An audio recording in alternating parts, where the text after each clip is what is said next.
सर्वांना जय हरी। मी मधुकर मनोहर गुले, भाजपा सांस्कृतिक सेल जिल्हा संयोजक परभणी।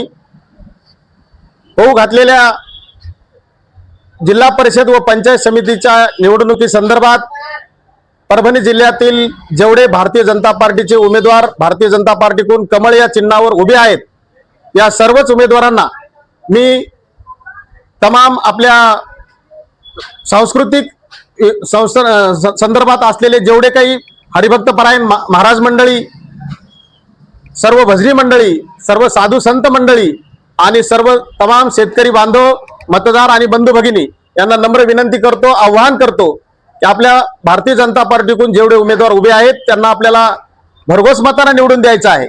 राज्यामध्ये भारतीय जनता पार्टीचं सरकार आहे, केंद्रामध्ये भारतीय जनता पार्टीचं सरकार आहे आणि भारतीय जनता पार्टीच्या महाराष्ट्र राज्याच्या राज्यमंत्री माननीय मेघनादिदी बोर्डीकर, मेघनादिदी साकोरे आणि परभणी जिल्ह्याचे खासदार, माजी मंत्री, माजी आमदार सुरेशरावजी वरपुडकर साहेब, परभणी जिल्ह्याचे भारतीय जनता पार्टीचे ग्रामीण जिल्हाध्यक्ष सुरेशभाऊ भुमरे साहेब, शहरातील भारतीय जनता पार्टीचे अध्यक्ष शिवाजीराव भरोसे यांच्या सर्वांच्या प्रेरणेतून जे काही उमेदवार आपल्याला भारतीय जनता पार्टीचे उभे आहेत, आपल्याला माहित आहे भारतीय जनता पार्टीचं कार्य काय आहे। अंत्योदयापर्यंत भारतीय जनता पार्टीने आपली ही योजना पोहोचवलेली आहे। मग त्यामध्ये लाडकी बहीण असेल, पंतप्रधान निधीमधून सन्मान निधी शेतकऱ्यांना मिळत असेल, सीएम निधी असेल, अशा अनेक प्रकारच्या योजना आपल्यापर्यंत जनतेपर्यंत भारतीय जनता पार्टीने पोहोचलेल्या आहेत। आपल्याला हेही माहित आहे की भारतीय जनता पार्टीच्या सरकारने महाराष्ट्रामध्ये असा एक रस्ता राहिलेला नाही की तिथं कुठं भारतीय जनता पार्टीच्या या सरकारने रस्ता केलेला नाही। ते बी रस्ते असे नंबर 1 चे केलेले आहेत जे न भूतो न भविष्यती, कोणालाही ट्रॅव्हलिंग करताना कुठं गचका बसत नाही, सिमेंट रोड झालेले आहेत। असा सर्वांगीण विकास भारतीय जनता पार्टीने केलेला आहे। मोदी आवास योजनेतून लाखो घरांना मोदी साहेबांकडून घरकुल भेटलेले आहेत। केंद्र सरकारने महाराष्ट्रासाठी या घरकुलांचा सर्वात मोठा म्हणजे 1/4 भाग आपल्या महाराष्ट्रासाठी घरकुलासाठी दिलेला आहे आणि मागच्या काळात आपण बघितलेलं आहे सर्व जनतेला त्यांनी हे सगळे घर प्रत्येकाला 15,000 रुपये अकाउंटमध्ये टाकून घरकुल योजना ही कार्यान्वित केली नाही। एकही माणूस घरकुलापासून वंचित ठेवलेलं नाही। मोदीजींचं स्वप्न होतं मी 2024 पर्यंत मी सर्वांना घरकुल देईल, परंतु 1 वर्ष लेट झालं, परंतु सर्वांना घर मोदी साहेबांनी दिले। मोदी साहेबांचे खूप खूप धन्यवाद आहेत। महाराष्ट्रामध्ये देवाभाऊचं सरकार आहे, त्यांना देखील खूप खूप धन्यवाद आहेत। आणि तमाम जनतेला मी असं आश्वासित करतो की आपण येणाऱ्या या पंचायत समिती, जिल्हा परिषद गणाच्या एवढे काही उमेदवार भारतीय जनता पार्टीचे उभे आहेत त्यांना भरघोस मताने निवडून द्यावं।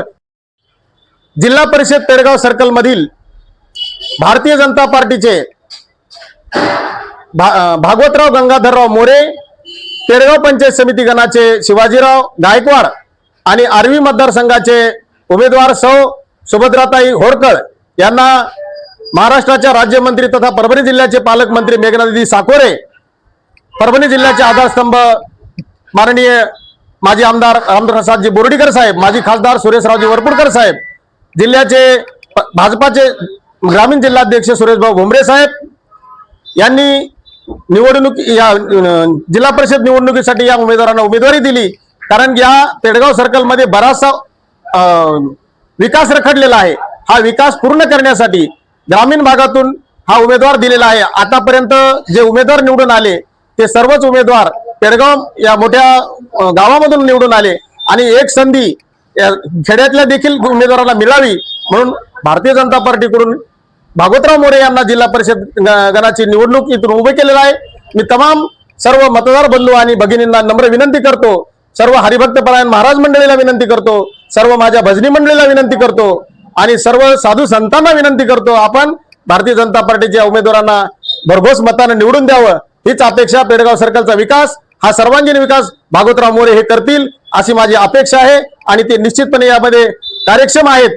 ते पिंपळगावचे ते सरपंच या पदावर त्यांनी आपलं काम केलेलं आहे। जनतेकडून कुठल्याही प्रकारची त्यांनी आशा न करता फुकट काम जनतेचं त्यांनी सेवा केलेली आहे असा तरुण तडफदार उमेदवार भारतीय जनता पार्टीने पेडगाव सर्कलला दिलेला आहे, म्हणून त्यांना जास्तीत जास्त मतांना आपण निवडून द्यावं हीच अपेक्षा आहे. धन्यवाद. रामकृष्ण हरी. जय श्रीराम.